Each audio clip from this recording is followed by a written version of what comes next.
So welcome back to, I don't know if this is our 13th or 14th or 15th episode of the PDF. Chip, when a podcast is awesome, there is no numbers. It's just an awesome cast. It's an infinite. It's infinite, frankly. Yeah, so who cares what number it is? It's just awesome. To yet another episode of our infinite Pediatric Practice Management Awesome Cast. I'm Chip Hart from PCC. I'm with Brandon. Brandon, say hello. Hello, interwebs.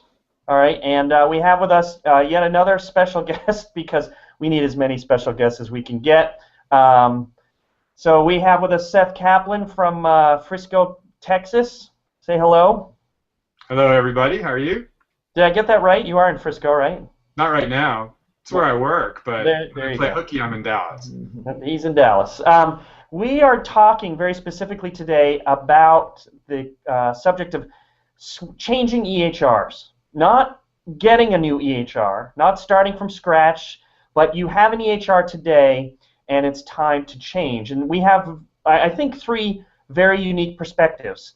We have my perspective, which is having walked quite a few practices through the process of changing EHRs, most often to ours, obviously, but I have plenty of clients who switched from one EHR to another, so I've been able, that isn't a PCC EHR, so I've been able to see that process with a wide variety of third parties.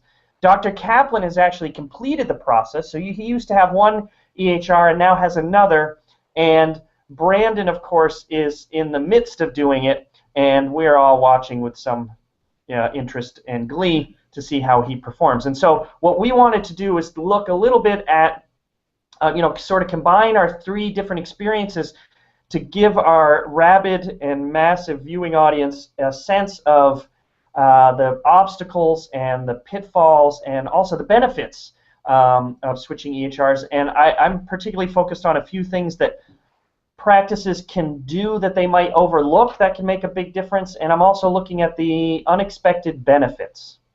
So the first question I'm going to ask is, I guess I'll start with our guest because he's more important than we are right now. I'm going to say, Dr. Kaplan, you've switched EHRs, and you've gone through that process. You've gone through the most important process, the one that I hear people being afraid of all the time, which is you've learned a totally new EHR.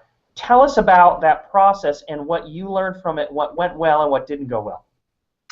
So, as many people would say, once you're not on paper anymore, you can't ever go back to paper. So even if you're with an EHR and things aren't going well, you really can't imagine going back to a paper system. We switched a couple years ago now.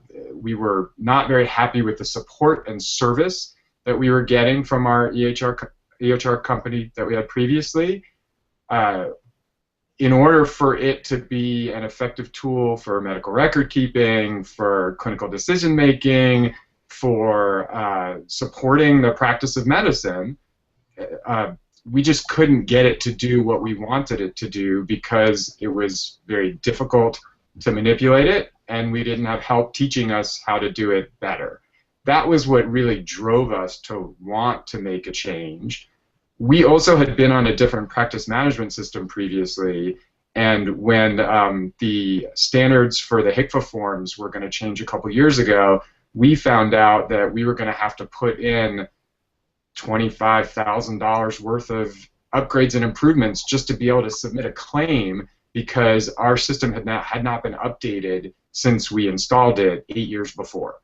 So one of the other things that we wanted to make sure was that we weren't going to be in a situation again where we had a product that was obsolete because it was never updated.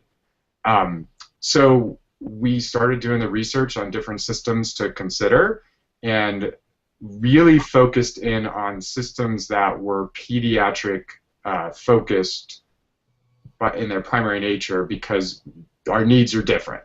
And we wanted something that was peds only, and so we really only looked at a couple of systems that thought about pediatrics and pediatrics only. I want to jump in here real quick. So when you first, when this realization that you needed to move, did it come quickly, or did you take a little time before you decided that you needed to move on?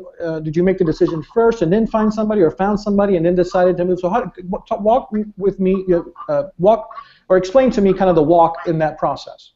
So it was actually a couple year-long process. We realized that the solution that we had for an EHR was not going to work for us about 4 years into using it, and took 2 or 3 years actually to decide on a change and decide on what to change to. The urgency came when we knew we had to change our practice management system, or not change it, or we had to do something to upgrade it, and that it was going to cost us money no matter what we did, whether we went with something new or we upgraded what we had. So that was when urgency was brought to it. But we took about a year to just sort of see what was out there and talk to different people informally and whatnot, and then we took a year of really looking in depth at different systems to figure out what might best meet our needs. So it was a fairly long process. That the only deadline that was imposed was when we had to get that HCFA form ready to go for the new system. That was our drop dead. We had to make a decision by then. Before that drop dead decision, were there what were some of the things that you guys thought about? You know, was it money? Was it having to kind of change the workflow, or being comfortable with kind of the system that you already have? Or there wasn't really any doubt? It's like, no, we need to make a move, and it's just a matter of finding the right one. It really was the latter, that we need to make a move and we need to find the right one. But in the end, change is hard. And anytime you have a group of people who are used to doing something a certain way, getting everybody on board to do something completely different is not an easy thing to do. So it really had to be a whole office approach from the very beginning, because we didn't want people saying, well, this is the way we used to do things and this stinks now, not because it's bad, but because it's different. So tell us a little bit about your practice. How large are you guys, and perhaps the ages? Or do you have older people, younger people? The providers, that is, of course. Sure. So we're fairly small. I'm the only full-time physician. I have another part-time physician who works with me. We have an office staff total of about 10, and we're all fairly young and fairly tech-savvy. And have had a relatively stable office staff, although it comes and goes over time. So, right. I think that's important to highlight, because oftentimes, especially the smaller practices, seem to think that this is just too much of a burden for them, or they can't do it, or you know, that, well, they're a bigger practice, they can handle it. And I think it's important, because our practice, as many know, there's only 3 providers, and we also have a staff of about 10 people in total. So, you know, by no means are we talking here a huge practice. I actually think that being small is beneficial. It allows me to be fairly mobile, and allows us to respond to change fairly quickly and easily, because there's fewer people to get on board with things. As long as there's good communication lines in the office, even though it is a significant burden on myself and my office manager, who are the primary implementers of change, I think it's actually fairly easy to make change happen when you need to make it happen. Interesting. Chip, I want to, my process, obviously I made my decision, but my kind of journey through this decision was entirely different, because I was a lot more hesitant to go down this path. And as I was thinking about why it was that we were so hesitant, I almost want to say that we were comfortable with our dysfunction, quite frankly. Right. And what I mean about that is that you know, the software that we were using, just like Dr. Kaplan mentioned, we were very unhappy with. It wasn't flexible, and the future of the software had been for years, and still, to my knowledge, I think is kind of questionable on how long really they're going to be around. But we were comfortable with it, right? The analogy, I like to use 2 analogies. One is when you have an old beat-up pickup truck, and you're comfortable with that beat-up truck, and sure, a new car is nice, but you know everything that's wrong with that pickup truck, and you know its limitations, and then you start, or I started kind of putting on a balance. It's like, well, yeah, a new car is nicer, but will I still be able to get myself from point A to point B? And even though the old pickup truck is beat up, it still performs its core function. So that's what I was struggling. It's like, oh, if I go to somewhere else, am I just really going to get mere incremental changes like, oh, I got a new bell and whistle, the air conditioner works a little bit better, but in terms of transportation, is it going to, it's still going to fulfill its purpose? Therefore, do I need to go down this expense?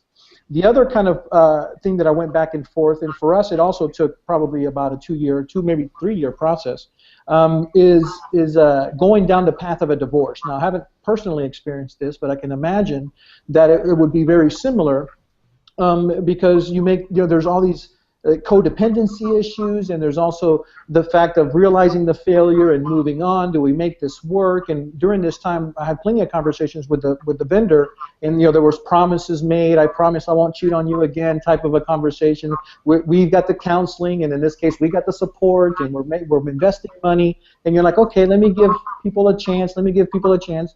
And then should we stay together for the kids? All those kind of things, pop into my mind because I knew that moving forward would essentially mean beginning a divorce, but at the same time, you're planning a wedding because now you have a new vendor that you have to start going down the path of. So it's not where we're divorced and you just go and you go live your life.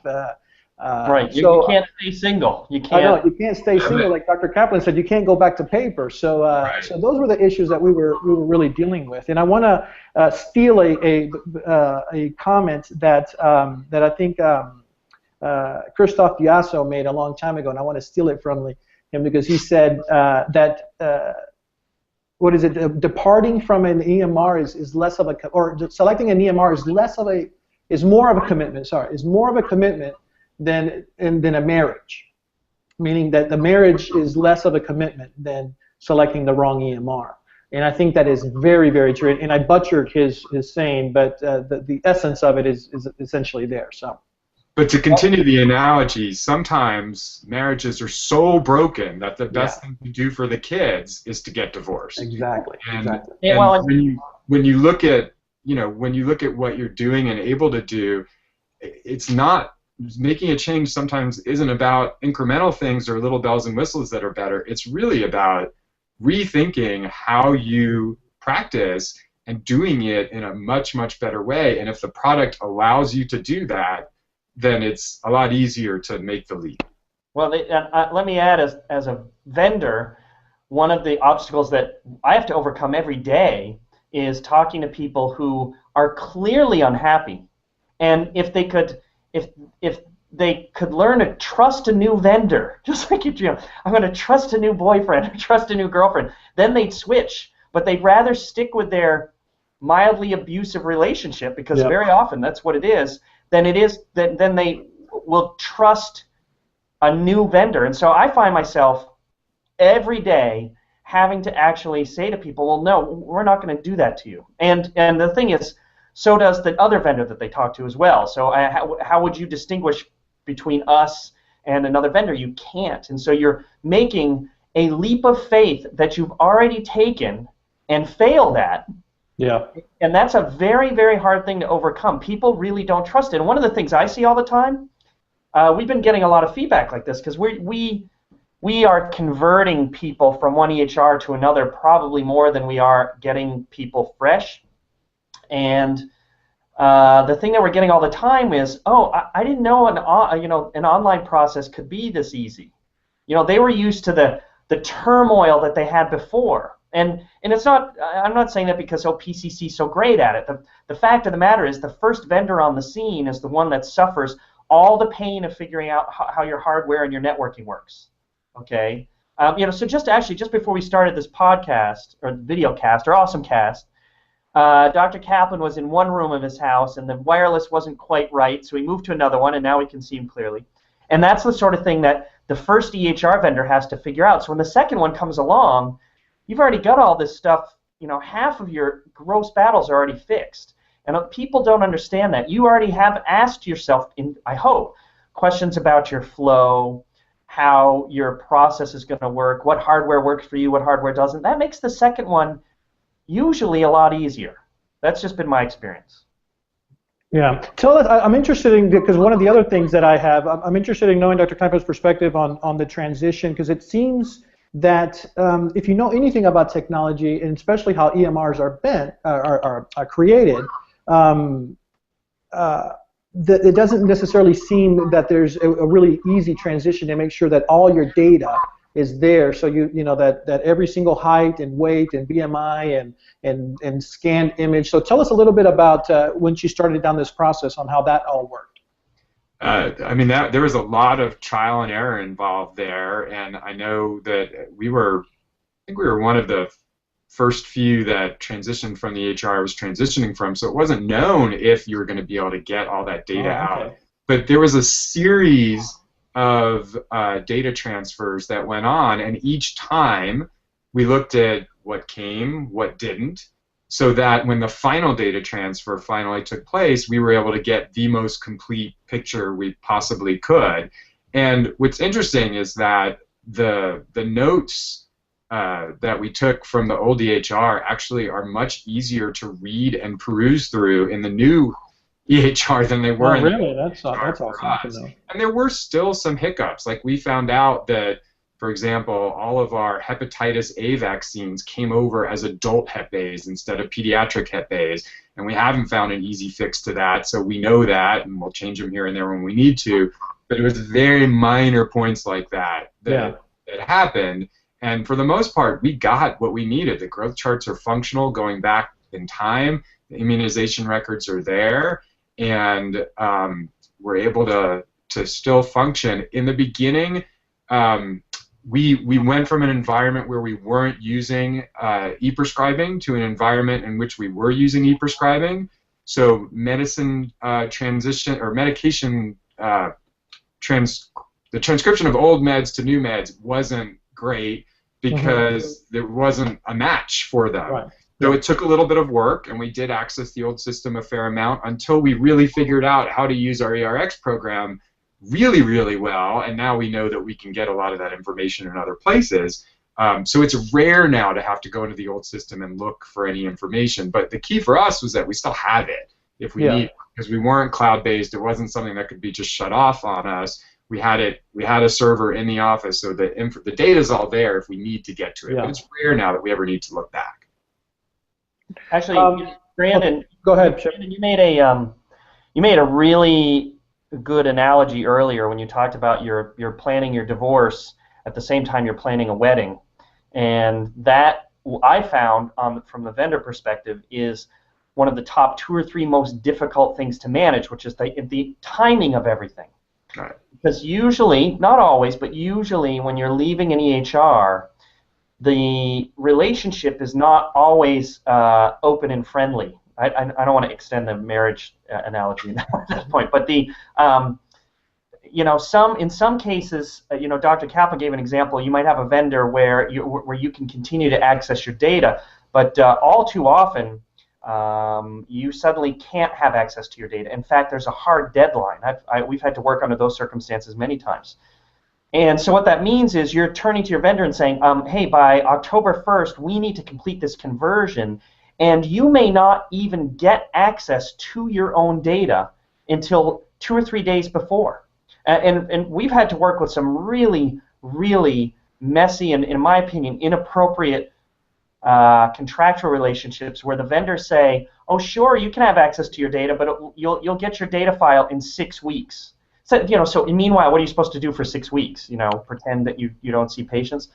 And so one of the biggest pieces of advice that I give to people is to get a sense of how you can access your data both before and after you make the transition. In my ideal circumstance, in the best circumstance, we like to operate where we get the data weeks in advance, so we can do a first run at the data conversion and actually let you see go into our software using the data converted data for as long as possible, and then do a second data conversion just before you go online, because the more time you have to play with the software and get into the nooks and crannies of it, the more likely it is that you will say, you'll find things. The worst thing that happens is 3 months into it, someone says, oh, we didn't tell you that we use this code instead of that code, and sometimes you literally technically can't fix a problem. And so the timing How would you then, so okay, so that's very important because a lot of people, not only are they making their decision to buy an EMR for the very first time,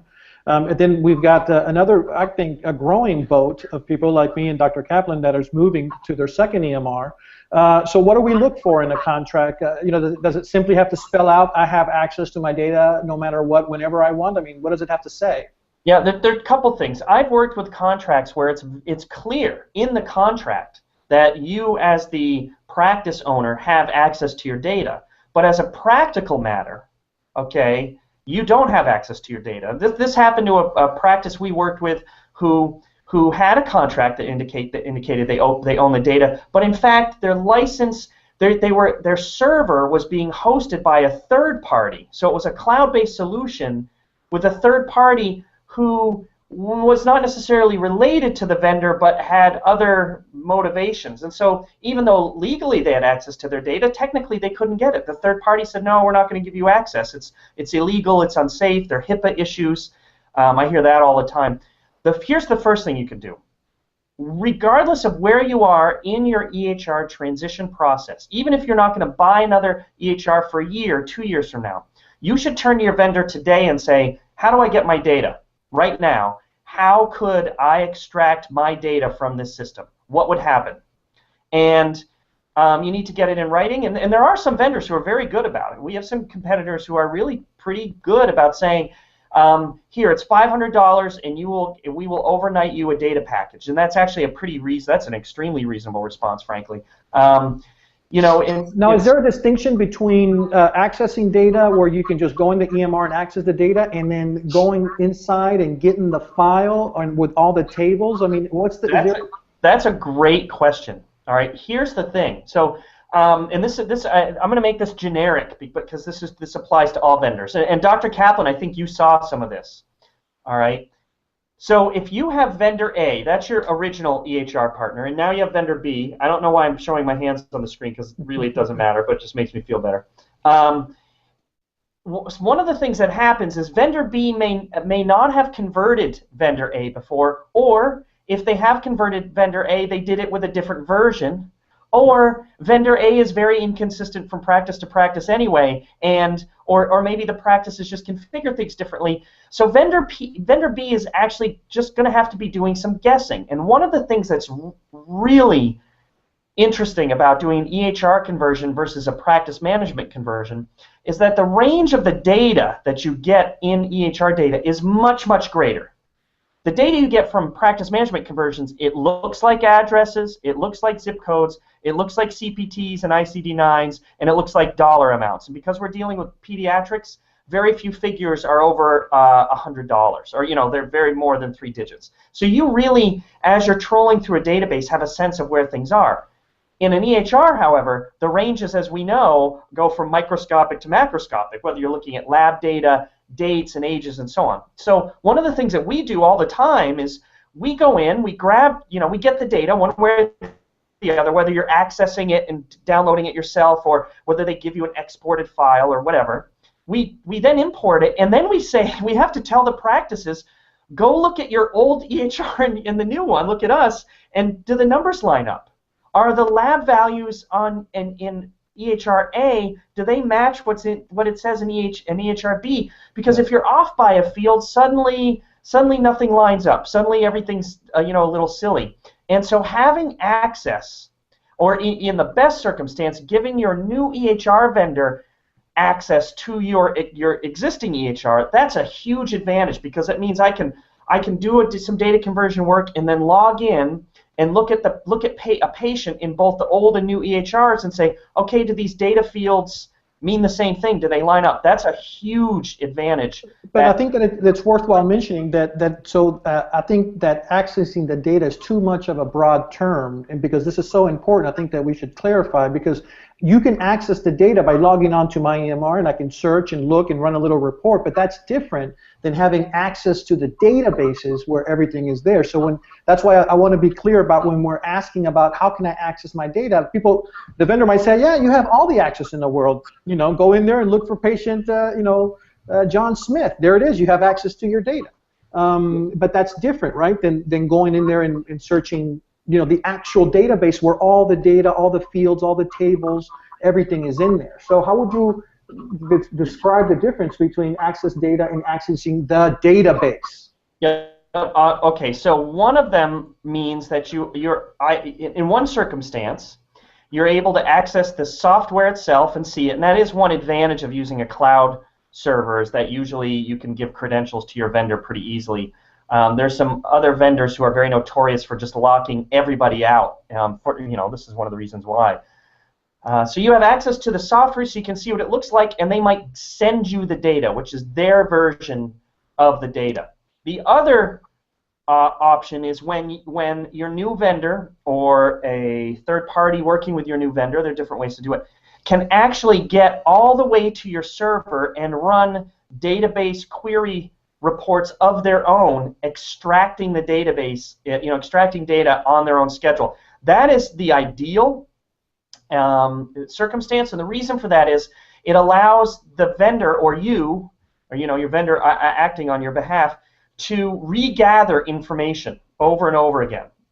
So you can say, I gathered it today, and 3 weeks passed, and we did some data conversion programming, and we showed you data conversion. You said, yep, 90% good, but these 10%, these things aren't quite right. So then your vendor can go back and run it again. It's really a drag when you're working in a circumstance where you can't access directly the database that you're trying to work on, and there is a delay between when you want refresh data and when you receive it. And I've seen that delay be deliberately as much as 6 weeks by some vendors, and they do that on purpose. It doesn't take 6 weeks for any vendor to extract. Well, it's low on their priority list. I mean, that's the same thing when another practice asks for medical records. I mean, that doesn't necessarily. It's very. That doesn't jump at the top of our priority list to print up the records and mail them to anybody. Absolutely. Even if it is, so it's the same thing. So. Except when you approach that same vendor and they say they want $5 or $10 grand to do that work. Yeah. Well. Okay. So that delay really only makes the practice and the new vendor suffer. That's all it's about, because this is how hard it is for that old vendor to do it. You're right. I'm pressing a button on my phone. Well, again, it's not high on the priority list, but that's true. But coordinating between your new and your old vendor is key, and you should, as a practice, be putting a lot of pressure on both vendors. It's not just the old vendor who can add problems to this process. It's the new vendor, and you should make it very clear what your timing expectations are, and you should make it very clear to your new vendor that these are when this is the order in which things need to happen from your perspective. Now, your new vendor might have reasons to manipulate stuff, and that's fine, but you should really be putting a lot of pressure on both vendors to get this done properly. All right, so I have another question for Dr. Kaplan. So there's one of the issues that I encountered was, cost. So my old vendor hardly cost anything, and I got what I paid for. In fact, I got way less than what I paid for, which was nothing. So moving over generally was going to be, a big expense, and I was just like, man, are we ready to do that? Do we want to? How much more? But then you mentioned something in our pre-show that you said the cost of not moving, which is some of the things that we consider. Can you talk about your experience in that decision of the cost of moving? Well, you had a different because you were going to pay whether or not you moved, right? Because you had this looming 25 grand or 20 grand or so that you had to pay. So for you, perhaps it wasn't that big of a decision, but for me, it was from like paying pennies, and I'm not actually, but and then making a kind of a big transition over. So tell us a little bit about that. Sure. Ultimately, as you said, you get what you pay for to some extent, and we were not getting anything, and it was beginning to hamstring our ability to provide good clinical care. And the amount of money that it costs, it's not necessarily just about what it costs for the software. It's also what comes with it. It's the support that you get. It's support that you get related to non-technical questions. It's support that you might get related to practice management issues, how to keep your doors open, how to operate financially really successfully. And when we took all that into account, everything in addition that we would be getting, it didn't end up seeming that expensive. there's also, with some systems, there's a large upfront cost. With others, it might be a larger ongoing cost. So you have to kind of budget for that and take that into account. But ultimately, now I'm able to see more patients in the same amount of time that I used to see less patients in, because my new system allows me to operate more efficiently. And so things balance themselves out that way. It's not just about the number you pay, it's how that number relates to other sources of revenue and other expenses and whatnot. Excellent. The issue that I have with, because I agree with what you said, but that was exactly the same thing that I was told when I picked the vendor that I did. It's like, oh, you're going to be more productive. So kind of being a little bit wiser now in several years, like, yeah, am I really going to be that productive? That wasn't the case the first time around. So what makes your software all of a sudden going to make my doctor's, Superman or Dash or something like better, so that was kind of my other thing, like, is it really that much better, Well, I think you really need to do your homework there. I knew where my inefficiencies previously were, and I knew what I needed to see improved. So I talked to as many people as possible who use the systems that I was looking at to find out, is it easy to customize? Is it easy to chart in? Is it easy to make it do what you want to do? What did you see when you went to it? How hard was the transition? Did it slow you down a lot? Was it coming from paper or was it coming from an old system? And ask all those questions. And it's fine to get a response from one person, but when you get a consistent response from multiple people that things really were a lot better, that has a lot of meaning to it. And I knew that even though my old system had promised me things, they had promised me things many, many times. Yeah. And there comes a time where you can be promised things only so much, and the promises never come true, that it's time to make a change. In terms of the cost for me, one day I just realized when I spent probably what it seemed like weeks of me just dealing with this issue and not being able to do anything else, because I had to go and fiddle with this, fiddle with that, fiddle with this, and I was just like, man, this is just ridiculous on how much time I'm having to spend. So yeah, I'm saving a bunch of money, but I'm paying it in my time, and then just in this little nonsense sort of thing that should be, or having to write an email, like a 500-word email explaining what the issue is, then fixing it, and then no, you misinterpreted, let me go back, and then spending another 30-40 minutes of writing this other long email because nobody's on the phone available, or after you talk to them, they're like, well, can you put that in writing so we know exactly what it is that you mean? So having to write down everything, precisely on this screen at the top right-hand corner, there's a button, but that button wasn't there before. And it's just like, come on, it's just like too much. So that was a lot of time drained for me, that I said, you know what, this just can't, be. Right, and same for me. There's those, how valuable is your time? And I know that I wanted to be able to, for example, design protocols for some specific things that I don't necessarily see that often, but I wanted to have them to make my recording and clinical care that much easier. It would take me hours to do that in my old system if I could even do it. And in my new system, I'm able to whip out an entirely new protocol in 15-20 minutes and able to make tweaks really quickly. And so if I save 3 hours of time, how much is that worth? A month's subscription fee, maybe. Yeah. So when you make the transition from paper to electronic, there's always a big discussion about look at your flow. You have to really have a good idea about your practice, how things work, and you're going to have to be making some changes. So the EMR, to some extent, exposes your bad habits, and then allows you to make improvements. Did you see that sort of exposure in your flow, that things weren't working as well as they should because this EMR was a little bit more a lot more efficient in many ways? Actually, this was a little bit the opposite. Our flow was actually pretty darn good because the product that we used was all about flow. That's what it was really good at.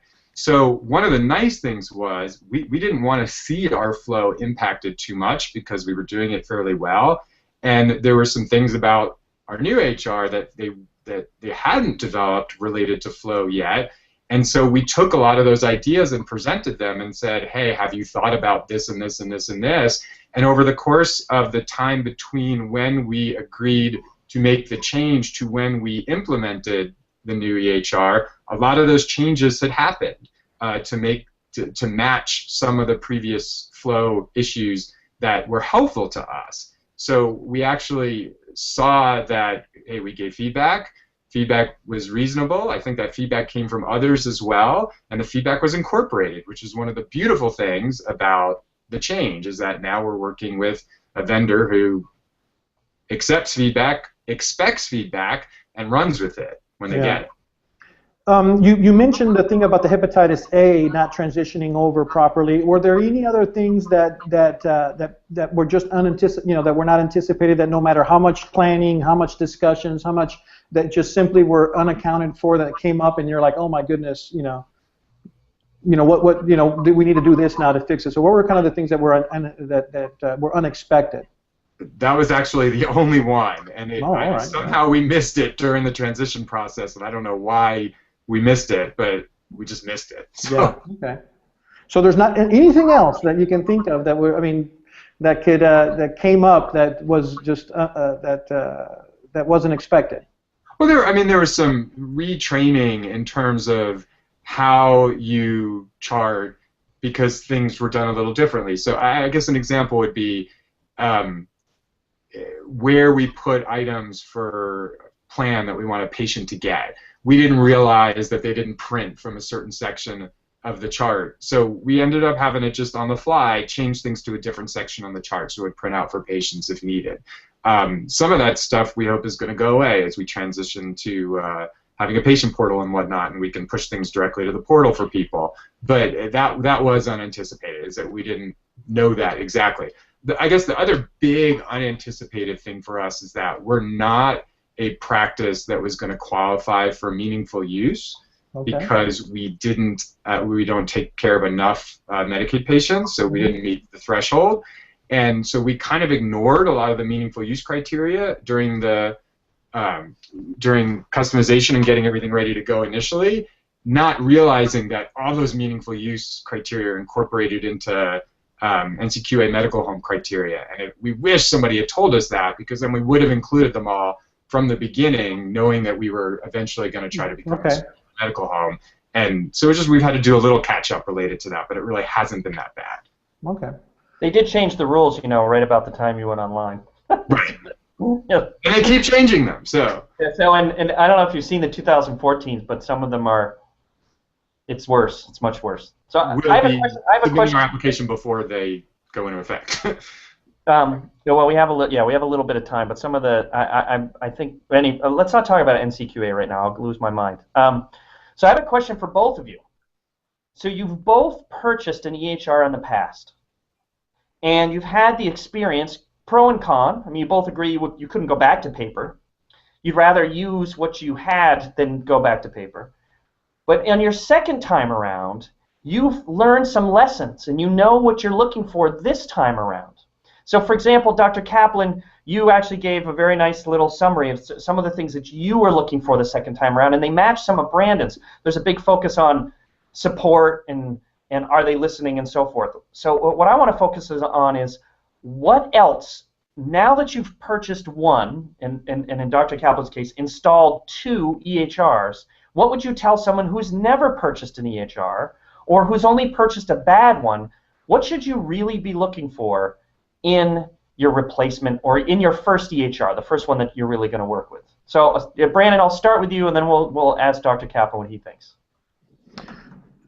Funny, I was writing right before you answered that question. Lessons from other EMR you brought over to the new EMR. This is the question that I wrote down for Dr. Kaplan.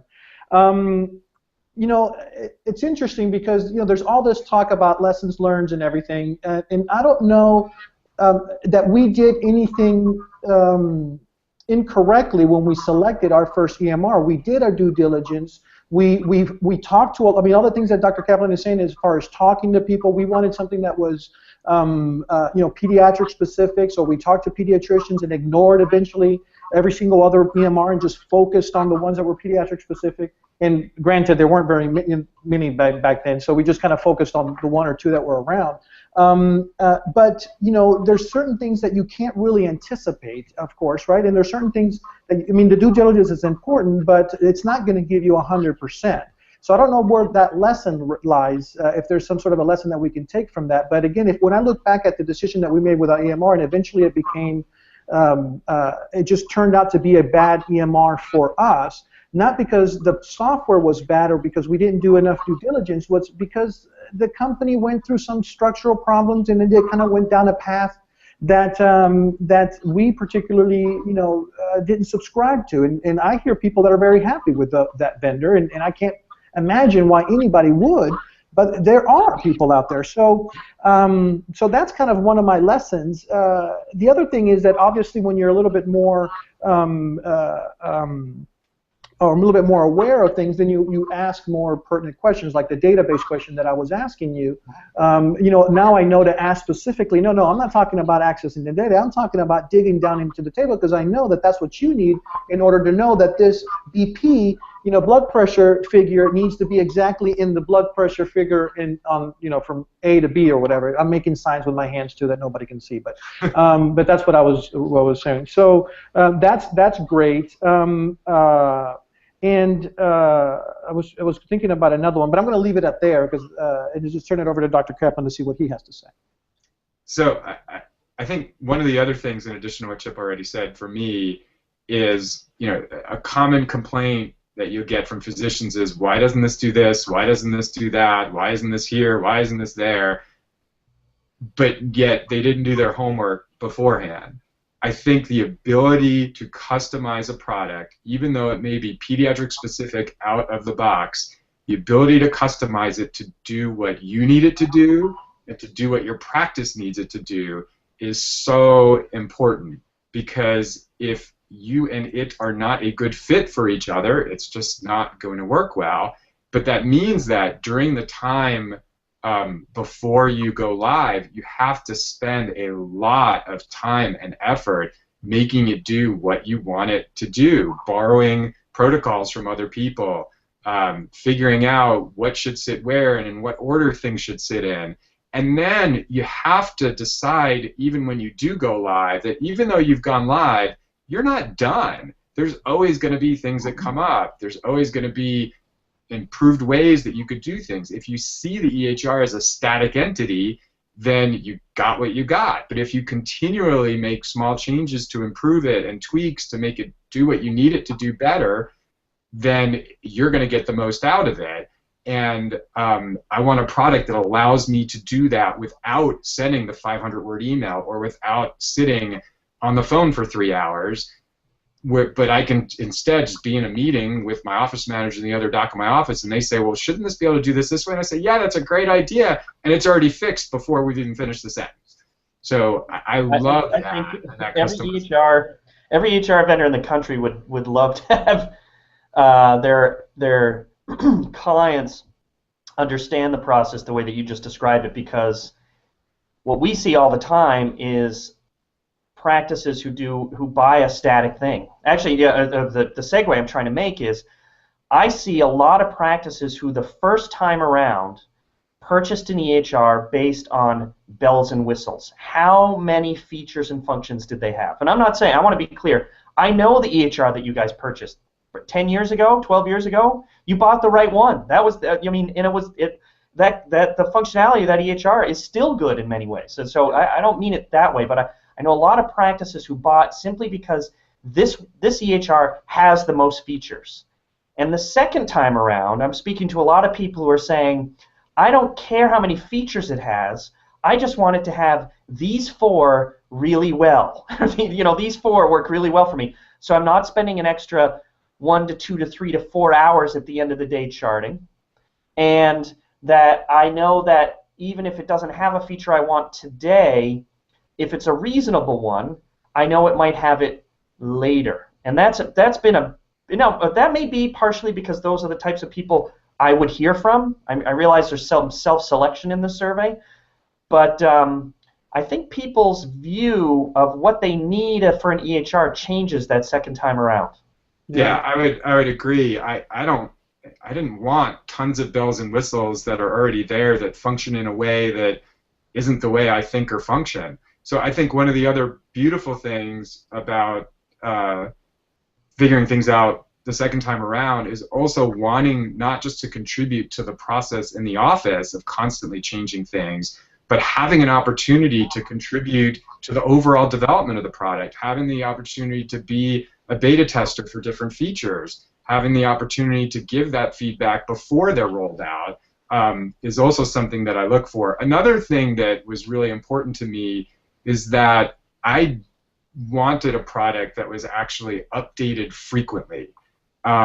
It seems like so many, you get a version and then maybe a year later you get an upgrade, or 2 years later you get an upgrade. I like having small incremental upgrades that fix little things, because then it's constantly getting better. So it's not just us constantly making improvements, it's also the company constantly making improvements. And I've been asked by lots of people, isn't it a pain in the neck when once a week or once a month you've got to download a new version of it? And the truth is, for me at least, it takes all of 20 seconds to download the new version, and we're given plenty of advance notice to know what's coming and what changes there's going to be. And having small incremental change makes it much easier to handle that change, as opposed to having something that looks completely different. Right. That's huge. I want to just jump in here, Chip, really quick, because that is so huge that I didn't think about it. And I think that's one of the gems that we talk about finding towards the end of the podcast. We're asking for the vendor, how's your updates? Because that's one thing that our previous vendor, it's a year or two before they come up with an update. In the meantime, there was these issues that they knew about, and having a year, because for whatever reason their development cycle, it's just like, oh, we're going to put it all in one update, so we got to wait until we got enough to. I was like, that was really frustrating. So that is a huge nugget there of gold when you're looking into an EMR in terms of identifying how often they update the software. And by the way, as far as people that complain, if you're in the world now of iPads and stuff like that, I mean, apps get updated all the time. iOS gets updated all the time, and even Windows, gets updated every so often, patching and things like that. So that's just kind of the world that we live in now. So those that are complaining, I'd say put away your Motorola, flip phone and come to the.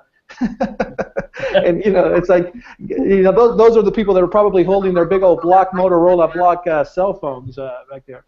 Well, the other advantage is that not only are you getting features as they're ready, but it means that if the flow of a particular feature, like your protocols, how to build a protocol, or how your protocols work, if you suddenly have to rebuild them from scratch, that's what allows you to go from version 4 to version 5. I think you two actually know about an example like that.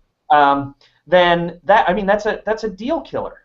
Yeah. You can't also possibly train all of your users on these massive changes all at once. So you know what ends up happening? You dole out your updates to your friends first, or to the people who are complaining the most. Instead, you make many small incremental changes, and people figure out 90% of them on their own. Your new problem then becomes, just so you know, that the downside of many incremental changes, if you have practices who are comfortable doing exactly what they're doing, they won't take advantage of some of the new features. And so, the onus becomes on the developer to really push new features. And sometimes, you have a debate: do you turn off old features so they'll migrate? But I would rather do many small incremental changes, Brandon, just exactly the way you described it, with the apps on my iPhone, than to wait, 6 months or a year or 2 years in between updates and end up with a totally different piece of software. But the other thing that this brings up, Chip, is that, communication is paramount here. Communication within the office, communication with your vendor. If you have poor communication in the office and little changes are going to drive people crazy, that says you've got to think about what's going on in your practice and fix that. Yeah. Because it's not just your EHR that faces incremental changes. Right. You might have a message, GSK, or I don't want to name a vendor. So you might your vaccine producer may suddenly not be producing, and you now have to switch to another one. And if you don't have a way to communicate that within your practice, you're in trouble. There might be a new financial policy. There's a new HIPAA rule. All of that stuff hits you every day, a chunk at a time. I agree. Package them up into smaller, more palatable bites and learn how to share. I will tell you one thing that we have clients who do. Some of the best things that we've seen when we go on site and do training is when our clients put these signs in their practices. So PCC, when we do a new release, we have clients who literally print the release notes or rewrite them in big print to highlight the 5 things you need to know from this release, and they put it in the staff kitchen, and they say, here it is. So you don't have an excuse for not knowing. We send the release notes out in advance, and you can print them up there. That sort of thing applied to the other aspects of your practice is a great idea. I like that. I know that we're running low on time here, Chip, but I wanted to jump back on one thing because I have a feeling that there's a lot of people out there that listen to this that fall on the other side of this argument in terms of going back to what Dr. Kaplan said about putting the work in and learning the functionality and everything. At the very beginning of the podcast, he mentioned that the group was technically inclined and enjoy these sort of things and it likes the updates. And I, of course, am also in that boat that I enjoy these sort of things. But there's a ton of doctors out there that simply don't have a Seth Kaplan or they don't have a Brandon Betancourt on board that are kind of the drivers of this. And or me, or you, yeah, but that's okay. All right. And they're a small practice, solo practice, or just 2 or 3 docs, and then they don't simply have the inclination, the time, the interest. They just want to turn that thing on and have it work the way that it needs to work without having to deal with it. Now, is this something that tough? So the question is, first of all, what do you do with those people, or is this kind of the type of people that says, I want to lose weight, but I don't want to put any work in? Or do they follow in that category where it's like, I don't have time to work out, but how can I lose weight? Well, I'll answer quickly because I think Dr. Kaplan might have just gotten. Yeah, no, he's back. But I'll say, Brandon, those doctors make bad EHR candidates. Period. I think if you're not willing to put in the work and the time, you're going to get out of it what you put into it. There is no magic pill for losing 50 pounds. There is no magic EHR that you don't have to think about.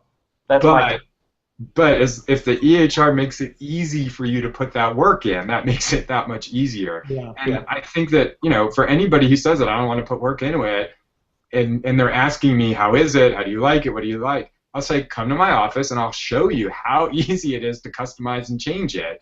And it doesn't require a degree in Pig Latin, which is what my previous one required in order to make changes. Yeah. All right.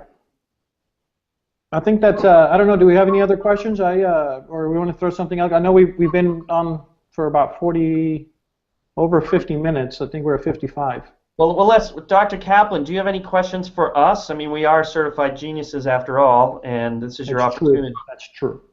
Yeah. You don't have to have one. Don't get me wrong. I don't think I can follow that up with a question that would sound intelligent. No.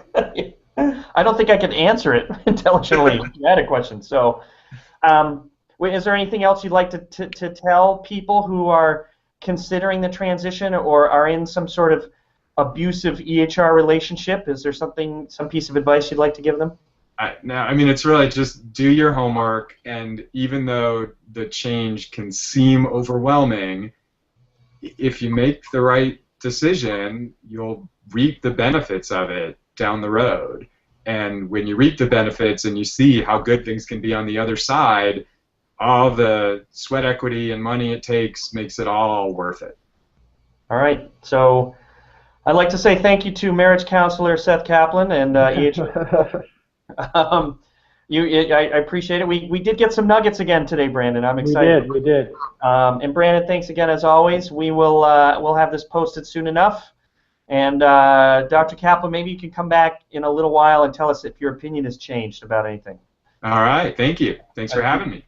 All right. Well, hey, the guests always make this show. That's every time. So, all right. We will talk to our faithful listeners in 2 weeks. Thanks.